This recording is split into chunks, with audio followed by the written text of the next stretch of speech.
it's Dave from the Redneck Garage. Well, I'm in a sea of body parts right now. I've got the old hood, the new hood, some old fenders, new fenders. Today we're going to be working on prepping the fenders for the cutting in of the blue paint on the backside, and hopefully I can get those painted today. One of the things, if you watch the video from the last time, is you can see where it rusts out on all these TJs, is the backside where they put this plate on with the waffles. It just holds a bunch of stuff in there. So I want to drill some holes in there to give it a way to drain some of that junk and water and stuff out of it. However, I also wanted to make sure that I don't drill through the top of the fender because these are brand new fenders. So I'm going to go down to Home Depot or Lowe's or somewhere and get me some drill stops to put on the drill bit so I can't go too far as I'm putting in these little pilot holes.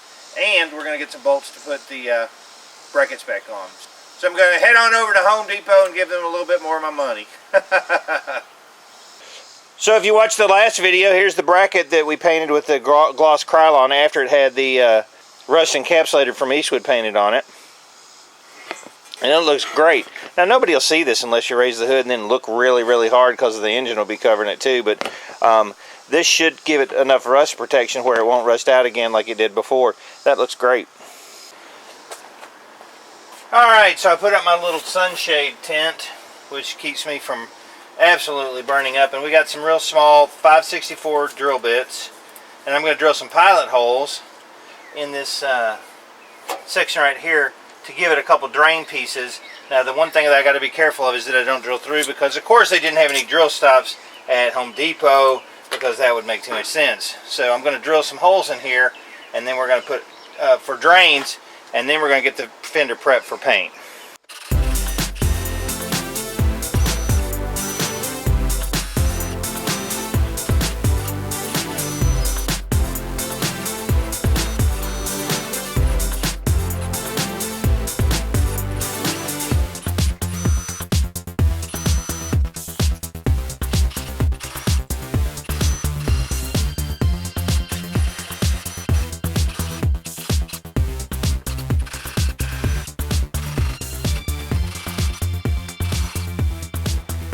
So will those help? I don't know. I've still got one more to do right here. They certainly couldn't hurt to allow water to drain out of it, and I know that that's one of the really bad spots on the TJs. So we're going to leave it like that, and then we're going to paint the crap out of it after we prep it.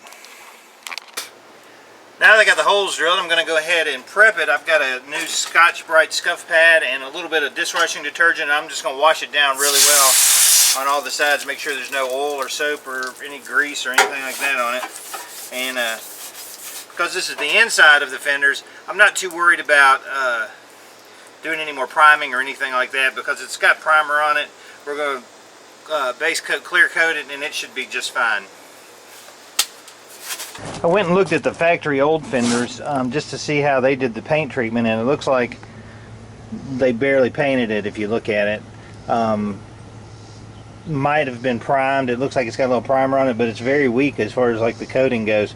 So what I plan on using on that is the rubberized rust encapsulator for Eastwood. Goes over rust and bare metal, and it's a flexible finish.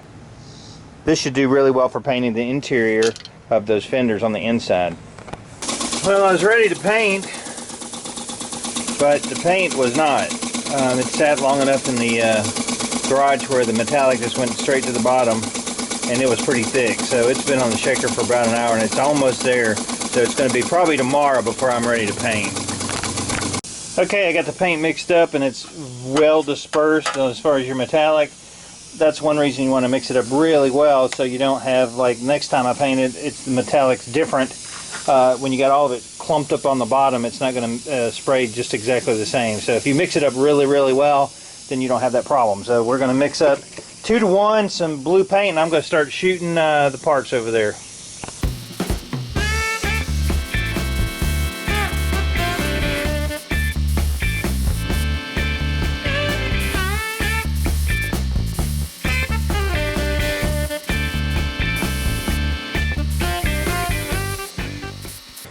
Alright, so we got the color coat on, and it's starting to flash out really well. Nice. I'm using a real slow thinner just because it's so stinking hot out here and humid. I'm struggling with the humidity level. but we're going to let this dry out very well here, and it looks great. It's going to look great on the inside. Inside of the hood's cut in. So we'll be spraying clear here in just a few minutes once this clears off. Today I'm using my Sharp FX 3000 spray gun. It's in our Redneck Garage products link. I think it's the first link, and man, this gun for 100 and whatever it is, around $100, 120. It is an awesome gun. I've really been pleased with it, and we're using the 3M PPS cup system, which makes it really nice. You just throw them away when you're done. So we're going to continue on painting.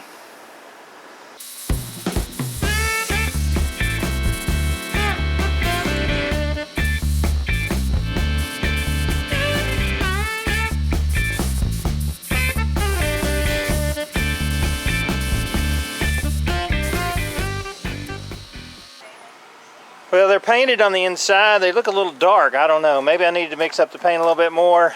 That's why you want to paint the whole exterior at once.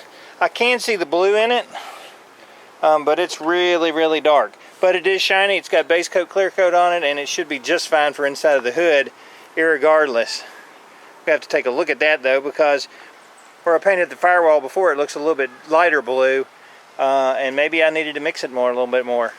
Or it could be because I'm going over this black that it's just going to be darker, and the whole truck's going to be primered in a white color before this goes on. So that may be just fine. Woo-wee, it is smoking out of here. I will say one thing though, it is a little bit darker than I thought the other part came out. And that's one of the things I may have needed to mix it up a little bit more, or it's just because it's going over that black flat finish that it comes up darker. I'm not sure. On the exterior of the truck though, it'll be all primered with a Y2K white primer, and then wet black sanded down. So I think if that is the case, it will come out a little bit lighter on the exterior of the truck. I'm happy with it. It's clear coated, it's weatherproofed, and it's ready to go back on the truck. Woo!